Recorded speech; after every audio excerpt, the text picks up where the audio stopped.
Nesses últimos dias, o grupo Hamas realizou uma série de ataques contra Israel e isso povoou as redes sociais com uma série de debates, muita gente se manifestando sobre isso, demonstrando apoio ao Estado de Israel, demonstrando apoio aos palestinos.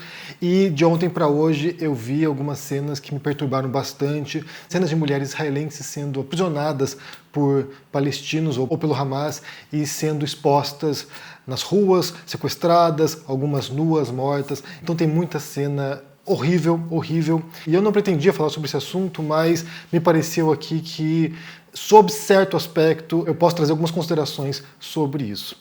Antes de entrarmos nesse assunto, eu preciso fazer um disclaimer aqui e mencionar esse fenômeno que é tão atual de especialistas súbitos no assunto, né? Pessoas que nunca pesquisaram sobre o Estado de Israel, que nunca pesquisaram sobre a questão palestina e de repente pipocam aí centenas de especialistas no assunto. Não sei se eles usam Wikipedia, não sei se eles usam, sei lá, ChatGPT, mas surge um monte de gente comentando o assunto como se fossem grandes conhecedoras do tópico. E isso é um fenômeno que eu acho que veio para ficar e, de certo modo, distorce bastante a percepção das pessoas sobre uma questão. Se você tem interesse sobre isso, pesquise em fontes confiáveis, vá estudar, vá fazer cursos, vá ler sobre a questão da Palestina, a questão de Israel. Então, assim, eu acho que a gente tem que perder um pouco o hábito de tentar assimilar a informação por vias indiretas. Vá procurar especialistas no assunto, gente que trabalha com esse tópico, e não fique simplesmente com o blá blá blá das redes sociais. Porque só para deixar uma nota de rodapé aqui, esse é um assunto que eu estudei anos atrás. Na verdade, meu foco na época era terrorismo. Eu estava estudando para compreender os movimentos extremistas de direita, da extrema direita, os movimentos terroristas de extrema direita. Eu cheguei a pensar em fazer um mestrado sobre o terrorismo de extrema direita, só que quando você vai estudar sobre esses tópicos, é claro que o tema central acaba sendo, hoje em dia, terrorismo islâmico. Então, assim, há muitos grupos, Al-Qaeda, o Estado Islâmico também que havia, o Hamas, o Hezbollah, muitos grupos que partem de uma narrativa anti-imperialista, anti-Estados Unidos, e aí isso acaba sendo o foco porque são os principais grupos que estão em atuação hoje no mundo aí, realizando atentados terroristas. Então, acaba sendo o tópico. Você vai estudar isso aqui para compreender a psicologia de terroristas, para compreender as táticas, para compreender o modus operandi, para compreender como eles se organizam, como funcionam as células terroristas, financiamento internacional, isso tudo passa por grupos islâmicos. E aí, claro que passou também pelo Hamas e outros grupos do Oriente Médio. E aí, além disso, né, para compreender esse cenário, eu fiz cursos sobre terrorismo e depois eu fiz cursos sobre Estado de Israel e sobre a Palestina com a Universidade de Tel Aviv. Havia um professor israelense e um professor muçulmano, de origem, não sei de onde que ele era, mas havia dois professores, cada um ensinando seus cursos a partir da perspectiva de Israel e da Palestina. Então, sim, foi um assunto que eu estudei, mas eu posso ser bem sincero com vocês, eu não me sinto, mesmo tendo estudado isso de maneira específica, né, tanto atuações de grupos terroristas quanto a formação do Estado de Israel e também o conflito ali que há na região com a Palestina, eu não me sinto qualificado para falar sobre isso. Então, o que eu recomendo é que você procure referências confiáveis para entender o que está acontecendo. Por isso que eu não vou falar sobre Palestina e Israel. O que eu vou falar aqui é sobre um debate que se dá, né, nesse formato, você é pró-Israel, você é pró-Palestina, um debate que se dá quando você tem duas posições antagônicas e que aparentemente não há solução para você descobrir qual é a verdade sobre uma questão. Então aqui, nesse sentido aqui, nessa questão da Palestina e Israel, você tem duas vertentes, né, que se posicionam em linhas preferenciais com cada um dos grupos. A esquerda, até por causa do histórico, né, de enfrentamento ao imperialismo, de enfrentamento às opressões históricas, tende a se alinhar com a Palestina, com os palestinos, enquanto que a direita tende a se alinhar com o Estado de Israel. Isso não é um alinhamento automático, há pessoas de esquerda que também apoiam o Estado de Israel. Bem, você tem diferentes posições aí sobre essa questão, mas o fato central aqui, e é o ponto de vista que eu sempre adoto, eu que sou um pacifista, o ponto central aqui sempre são as vítimas civis, sabe? Cidadãos, pessoas comuns que são pegas no meio desse fogo cruzado e que não têm, muitas vezes, culpa nenhuma pelo conflito. Pessoas que se opõem às políticas do seu país, pessoas que se opõem ao Estado de Israel, pessoas que se opõem ao Hamas e que se veem no meio desse conflito e que perdem a vida, perdem parentes, sofrem sequelas tremendas, tanto físicas quanto psicológicas. Então, para mim, aqui a posição é sempre a favor do cidadão comum, da pessoa que está lá no meio desse conflito e que não tem como se defender muitas vezes. Então, minha posição é essa. Minha posição foi essa em relação à guerra da Ucrânia, que a minha preocupação era com os ucranianos e com os jovens russos também, porque a gente tem que pensar que também, né, outra coisa sobre esses conflitos é que quem vai para o campo de batalha, quem vai morrer nesse tipo de confronto, são jovens, são, sabe, pessoas que estão na adolescência ainda, 18 anos, que estão servindo o exército, que vão pegar um fuzil e vão lá para o campo de batalha matar uma pessoa que elas não conhecem e muitas vezes morrer por causa de uma ideia abstrata de nação, de nacionalismo, de patriotismo. Então, assim, para mim, o que pega é isso. São essas vidas humanas que estão agora sendo destruídas por causa de um conflito que poderia ser resolvido com diplomacia. E aí entra essa questão, né? Como compreender a resolução de um problema como esse. Porque há causas históricas, há causas relacionadas ao colonialismo, ao imperialismo, há causas profundas, étnicas e também religiosas nesse tipo de embate entre Israel e Palestina. A gente sabe que há assentamentos israelenses na Palestina, que há abusos também de direitos humanos, ou seja, há um monte de atos praticados pelo governo israelense nesse sentido, mas também você tem um outro grupo, considerado um grupo terrorista, inclusive por países islâmicos, que é o Hamas, que tem feito atos contra civis israelenses. Ou seja, a situação é bem complicada, e aí eu quero mencionar para vocês um livro bem curioso, um livrinho bem interessante que eu encontrei quando eu estava pesquisando para escrever meu livro sobre falácias e argumentação lógica, que é esse aqui, né? Como vencer no debate tendo razão.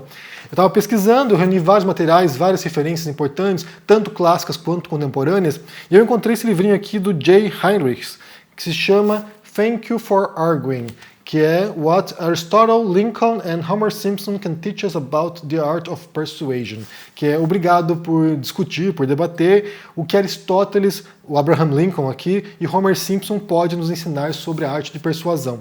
Esse livro em particular aqui não é sobre argumentação lógica, não é sobre falácias lógicas. É um livro sobre retórica em parte e sobre persuasão, que são táticas diferentes. Você usar a lógica, você usar a argumentação racional para criar conhecimento ou para tentar descobrir o que é verdade é um processo, é um procedimento e tem práticas particulares para isso. Então, sim, você vai lá, vai investigar, vai tentar se fiar nos fatos, vai tentar, sabe, desencavar informações que vão respaldar a sua argumentação de modo a você estar mais fiel possível à realidade e desse modo apresentar um argumento que seja válido e consistente, né, que mostre o mundo tal qual ele é. O problema é que em muitas questões ou em muitos aspectos, o que está em debate não é o que é verdadeiro ou falso, mas sim como proceder a partir dos dados que a gente possui sobre o mundo. Então vamos supor que alguns temas cabeludos, por exemplo, Palestina e Israel, ou por exemplo, sobre aborto, né, ser pró-aborto ou contra aborto, ou ser pró-porte de arma ou contra porte de arma, ou ser pró-livre expressão irrestrita ou com restrições à livre expressão, sei lá, uso de drogas,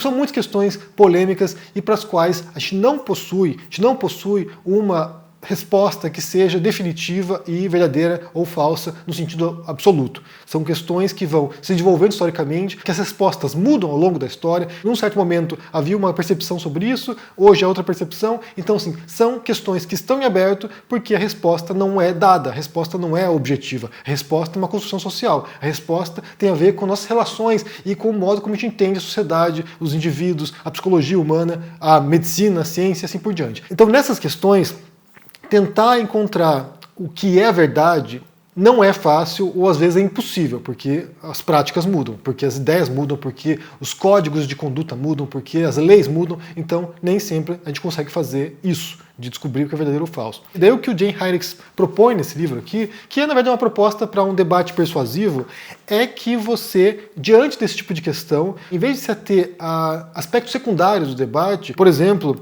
de quem é a culpa de uma coisa, quem é o responsável por isso, é você tentar apresentar o problema, qual é o problema imediato que a gente tem diante de nós e tentar encontrar soluções a partir disso. Então vamos supor aqui, por exemplo, a questão do aborto. A gente sabe que no Brasil é proibido, é um crime, mas que mulheres praticam aborto, fazem aborto. Como lidar com essa questão concreta, real e imediata? Mulheres que engravidam contra sua vontade, que não querem ter o filho, que não vão cuidar desses filhos ou que vão dar a produção depois, que não querem ter essa criança e como lidar com a situação?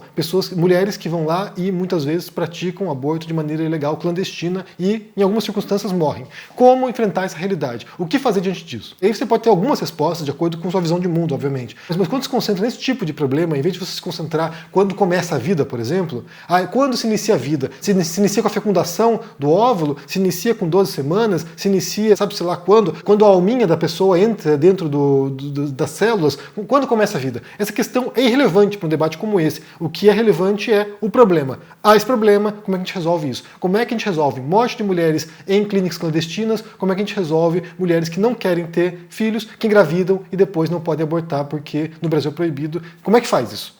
E aí isso pode direcionar, pode pelo menos restringir um pouco questões paralelas, como eu falei, e aí levar mais adiante nesse tipo de indagação. E na questão da Palestina e de Israel, quando se pensa em diplomacia, também deveria ir nesse sentido, até onde eu compreenda. Porque se você ficasse atento à história colonial, à história imperialista, se ficasse atento à religião, ficasse atento aos crimes do passado, porque houve uma série de crimes aí no passado de ambas as nações, Israel bem mais armado e bem mais poderoso do que a Palestina, então sim, invasões de territórios, isso aconteceu, é óbvio que aconteceu, mas como lidar com a questão presente? Como solucionar essa questão fornecendo elementos mínimos satisfatórios para cada um dos lados resolver a situação? É claro que isso necessitaria a mediação da comunidade internacional, ou seja, países e organizações que possam fazer essa ponte e tentar fornecer ali o mínimo necessário, o mínimo de consenso entre esses dois territórios, de modo que possa acabar as agressões, cessar a violência e tentar, pouco a pouco, reduzir as tensões.